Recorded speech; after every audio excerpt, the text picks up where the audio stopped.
हमें सिर्फ एक प्रॉपर तरीके से जितना भी सारे एग्जाम्स जो भी गवर्नमेंट चाहे स्टेट एग्जाम्स हो चाहे वो आपके सेंटर एग्जाम्स हो उन सब में जब से फॉर्म निकलता है और जब तक ज्वाइनिंग नहीं आती तब तक पूरी धांधलेबाजी चलती है बच्चों के साथ। ये बच्चे सर जिनका एग्जाम है 10 दिन के बाद यहाँ पर आके क्यों खड़े होंगे?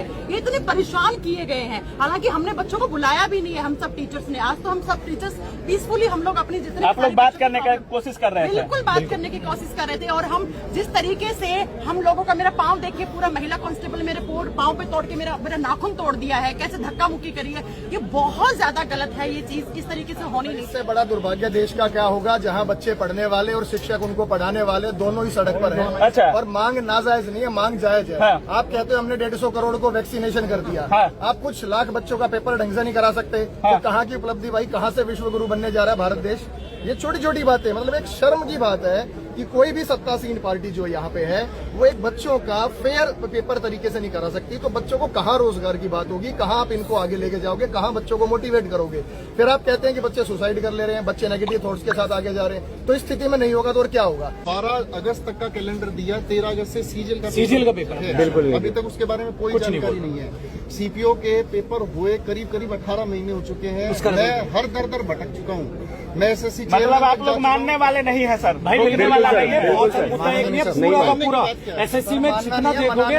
और मनाना है, वेरी गुड, मानना नहीं है, मनाना है। और इस बार 2017 में भी तो बैठे थे, अब भी बैठे हैं, पुरानी शिकारी हैं, पुराने ढट्टी हैं। जब तक रिफॉर्म अच्छे से नहीं हो जाता हर वैकेंसी। बिल्कुल सर, ये एसएससी की बात नहीं, रेलवे की बात है। आप लोग अपने शिक्षकों के साथ हैं, अपने शिक्षकों के साथ हैं आप लोग। तरीके से आप फीमेल हैं आप भी, और बाकी भी फीमेल जो जा रही होंगी उनके लिए क्या कुछ है? नहीं, ये तो असुरक्षा महसूस होगी किसी को भी अगर इस तरह की चीजें सुनेंगे। सोशल मीडिया पे सारी चीजें बाहर आ रही है, ये तो सोशल मीडिया है कि सच्चाई बाहर आ रही है एक तरह से। ये अपने आप में बहुत डरावनी बात है, क्योंकि कितने तो माँ बाप हैं जो एक सेंटर अगर एक सिटी से बाहर हो जाए तो भेजते नहीं है लड़कियों को कि आप पेपर देने जा रही हैं, तो या तो आसपास पढ़े तो भेज देंगे। उसमें अगर इस तरह की चीजें माँ बाप के सामने भी आएंगी, लड़कियों के सामने भी आएंगी, तो हम लोग को अपने आप ही डर लगेगा।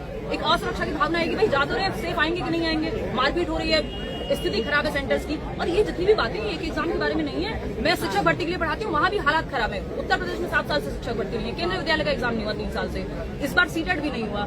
मतलब हर एक एग्जाम की स्थिति यही है, या तो वैकेंसी नहीं आती, वैकेंसी आती है तो चीटिंग होती है, कहीं पे चीजें ठीक से नहीं हो रही है। और ये सारे मुद्दे तो आप सुन ही रहे हैं।